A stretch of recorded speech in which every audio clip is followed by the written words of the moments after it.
Salam sejahtera di dalam kasih Tuhan kita Yesus Kristus.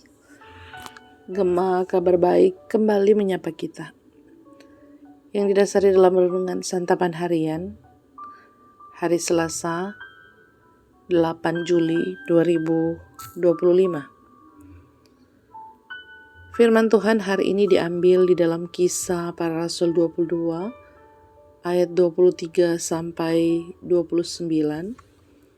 Dan mari kita akan membaca Kisah Para Rasul 22 ayat 29. Maka mereka yang harus menyesa dia segera mundur, dan kepala pasukan itu juga takut setelah ia tahu bahwa Paulus yang ia suruh ikat itu adalah orang Rom.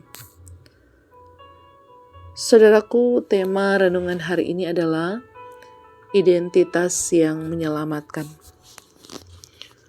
Saudara, identitas adalah jati diri yang menyatakan status dan segala atribut yang melekat pada seseorang.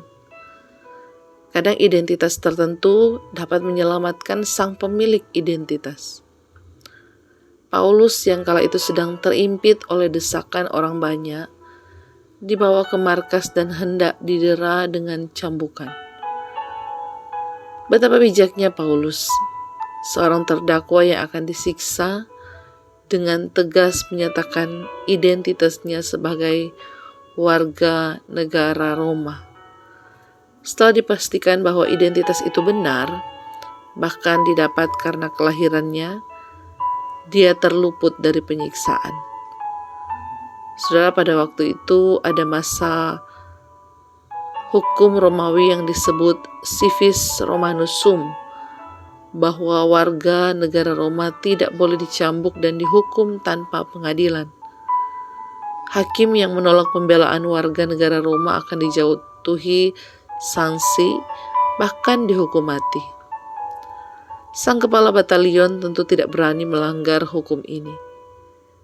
Jika identitas Paulus sebagai orang Roma menyelamatkannya dari cambukan, terlebih lagi identitas kita sebagai orang percaya menyelamatkan kita dari hukuman dosa. Jika kewarganegaraan kerajaan Roma dibeli dengan harga yang mahal, terlampau mahal lagi kewarganegaraan kerajaan Allah. Yesus Kristus telah membayar harganya sehingga siapa yang percaya dan dibaptis akan diselamatkan. Saudaraku, Paulus sebagai orang Roma tahu benar siapa dirinya, juga undang-undang yang berlaku di bangsanya, sehingga identitas itu menyelamatkan dia tepat pada waktunya. Saudara, bagaimana dengan kita? Berbicara tentang identitas, sadarkah kita tentang siapa kita, serta apa yang menjadi hak dan kewajiban kita sebagai orang percaya? Ingatlah, yang masuk ke dalam kerajaan sorga adalah mereka yang melakukan kehendak Bapa-Ku yang di sorga. Identitas kita sebagai orang percaya janganlah sekadar nama, tetapi harus terlihat dari apa yang kita katakan dan perbuat dalam kehidupan nyata. Kita harus tahu apa yang menjadi kehendak Allah dalam hidup kita, dan dari pengetahuan itulah kita beranjak mengerjakan keselamatan kita. Amin. Firman Tuhan, mari kita berdoa.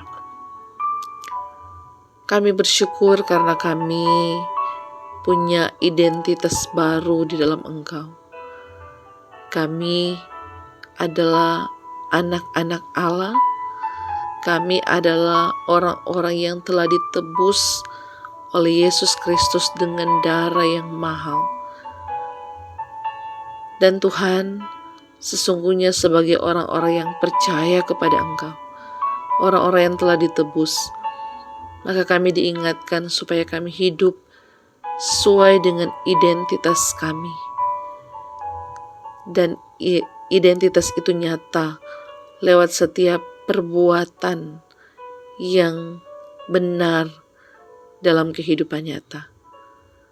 Tuhan, tolong supaya di dalam perjalanan hidup kami senantiasa terus memuliakan Tuhan. sebagai ucapan syukur kami atas keselamatan yang telah kami miliki. Terima kasih Tuhan untuk kebenaran firman Tuhan hari ini. Kami bersyukur dan berdoa dalam nama Tuhan Yesus Kristus. Amin. Sudah demikian Gema Kabar Baik di hari ini telah menyapa kita. Selamat beraktivitas. Shalom. Tuhan Yesus memberkati.